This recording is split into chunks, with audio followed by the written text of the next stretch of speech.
શરૂઆતનો પહેલો દિવસ અને અંતનો હલો હલો હલો અરે વાહ વાહ સરસ સરસ અવાજ જ કાપે છે. શરૂઆતનો એ પહેલો દિવસ અને અંતનો છેલ્લો દિવસ. આજે માસ્ટર આપણું પૂરું થયું. નમસ્કાર, મારું નામ મકવાના સંદીપ વાગડની ધીંગી ધરાત.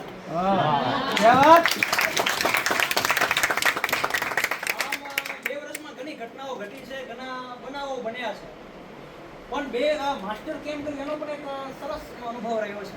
માસ્ટરના મને કરવું નહોતું અને કોલેજ પણ એ રીતે થઈ ગઈ. માસ્ટર થવાના મુખ્ય બે ઈરાદા હતા. એક ઈરાદો હતો કે હું પોતે આર્થિક રીતે સ્વતંત્ર થઈ જાઉં, અને બીજો ઈરાદો હતો કે રાતના 2 વાગે જ્યારે તમે કેરા વાળતા હો ત્યારે એ વેદના એને ખબર હોય છે ને એના ઉપર વીતી હોય.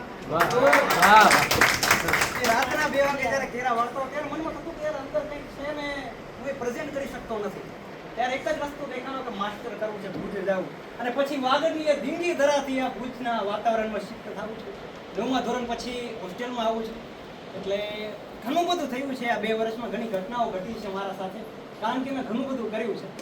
પણ સૌથી ટોચ ઉપર જો હું રાખીશ તો એ આ મિત્રો છે યાર. આજે સોના જેવા મિત્રો મળ્યા છે. અને આની ખાસિયત શું છે કે કચ્છના ખૂણે ખૂણેથી આ મિત્રો મળ્યા છે. અલગ અલગ સ્કિલ ધરાવતા મિત્રો મળ્યા છે, મેચ્યોર છે, અને શૈક્ષણિક તબક્કાના આ છેલ્લા મિત્રો છે. એટલે પ્રાથમિક કક્ષાના અને છેલ્લા કક્ષાના મિત્રો અલગ હોય છે, ઘણા મહત્વપૂર્ણ હોય છે. તો આ મિત્રો, અને એમાં અલગ અલગ વેરાયટીના મિત્રો, જેમ કે અલગ અલગ સ્ટેજના મિત્રો, અલગ અલગ સ્ટેજના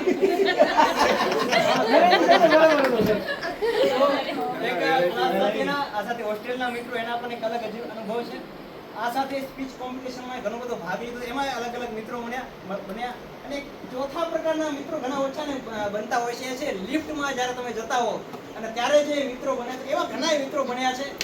એમાં મને કચ્છમાં જે ભૂકંપ આવ્યો એ મને જાણવું હતું, કારણ કે ત્યારે મારો જન્મ થયો હતો. એટલે એ જ આખું ચિત્રણ છે, મને જાણવું હતું. એટલે કેટલાય મિત્રો બાઇકમાં બેસી જવાનું અને પછી વાત કરવાની, ક્યાંથી જો ભુજમાં તો ભૂકંપ આવ્યો એનું થોડુંક મને અનુભવ હોય.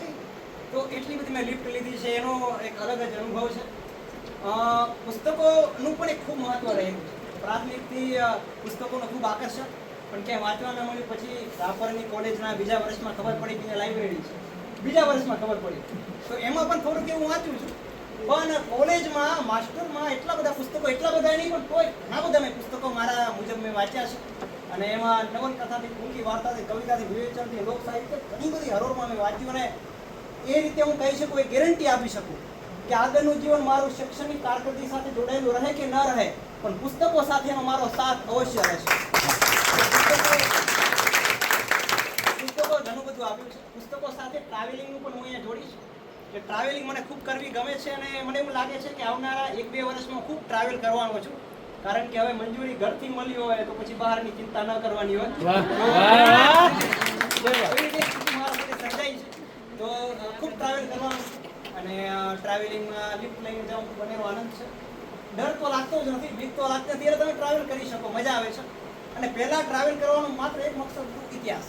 ઇતિહાસ મને પહેલાથી ખૂબ રસ, અને એમાં સાહિત્ય આવી ગયું એટલે બેનો સંગમ થઈ ગયો, એ પણ ખૂબ સારું છે. તો પહેલા હતું માત્ર એક લક્ષ્ય કે ઇતિહાસની જગ્યાએ જવું છે, ઇતિહાસ શોધવો છે, લોકો સુધી પહોંચાડવો છે, કોન્ટેન્ટ ક્રિએશન પણ આગળ આવશે. પણ હવે લોકોની સંસ્કૃતિ જાણવી છે, લોકોને જાણવા છે. આ એક બની ગયું છે કે ગુજરાતના ખૂણે ખૂણે જવું છે, સૌરાષ્ટ્રના ગામડાઓમાં જવું છે, દક્ષિણ ભારતમાં પણ ઈરાદો છે, પણ પહેલા સૌરાષ્ટ્રને કવર કરવું છે. તો આ ટ્રાવેલનું જે રીતે સ્તર વધતું જશે એ રીતે છે. કોન્ટેન્ટ ક્રિએશનમાં પણ ખૂબ સારું એવું કહી શકાય કે આ રીતે ભુજની ધરતીમાં વાગડની ગાથાની શરૂઆત થાય છે. હવે પહેલા હું રાજસ્થાનના ઇતિહાસના વિડીયો બનાવતો, ત્યારે મને અચાનક વિચાર મને આવ્યો કે આટલું આપણે વાગડ બાકી છે ને રાજસ્થાન, ત્યાં જવાની જરૂર. પછી ઇન્સ્ટાગ્રામમાં વાગડની ગાથાની શરૂઆત થાય છે. અમારા વાગડના એક પારિયા પ્રેમી, એટલા એને ઓળખતા હશે, મહાદેવજી બારડ. તો એ કચ્છ મિત્રમાં ખૂબ સારા આર્ટિકલ લખે છે. તે વાંચતા વાંચતા મને નજર પડી એક આર્ટિકલ ઉપર. યાર એમના પાસે કલમની ધાર છે, તો મારા પાસે પણ અવાજ છે. અવાજથી લોકો સુધી પહોંચે એવું કંઈક કામ કરી શકું. અને એ રીલ જ્યારે બનાવું છું તો પ્રોત્સાહન ખૂબ સારું મળે છે. ગામડાઓ વિશે બનાવીએ એટલે દરેક સ્ટેટસ નાખે તો ખૂબ વાયરલ થયા, અને અત્યારે ખૂબ સારું એવું નામ છે, ઘણા લોકો જાણે છે. અને પછી પ્રમોશન પણ એવું સારા થયા, અર્નિંગ પણ થાય. એટલે આપણને એવું લાગે કે નહીં, બધું ઠીકઠાક ચાલી રહ્યું છે બધું.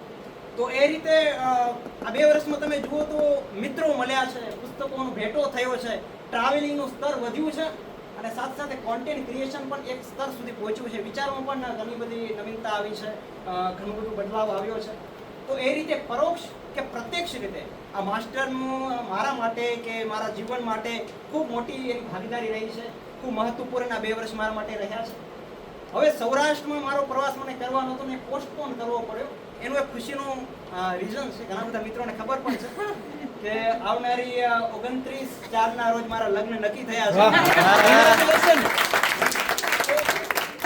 એ કારણે જઈ નહીં શકું અને આપ સૌને અહીંયાથી ભાવપૂર્વક આમંત્રણ પાઠવું છું કે મહેમાન બનો મારા વાગડના ક્યારેક આવો 29/4 રોજ. તો સૌને અહીંયા ભાવપૂર્વક આમંત્રણ છે. લગ્ન છે એ રીતે અને સાથે એક નવી સંસ્કૃતિને જાણવા પણ.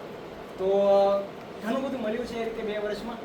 અને છેલ્લે જે મિત્રો અહીંયા બોલવાના નથી એના માટે પણ કહીશ કે આ સ્ટેજ છેલ્લી વાર છે, આ મિત્રો છેલ્લી વાર છે, છેલ્લી વાર મળી છે તો શા માટે ન બોલો?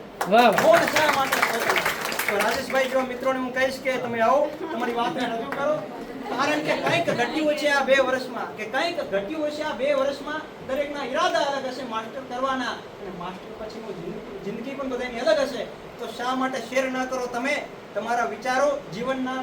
મને ખબર નથી, પણ કદાચ આ છેલ્લું મંચ છે, છેલ્લી વાર આ મિત્રો છે, તો આ પ્રસંગ છે, તો આ પ્રસંગમાં પોતાની વાત રજૂ કરો. જય ભવાની, ધન્યવાદ.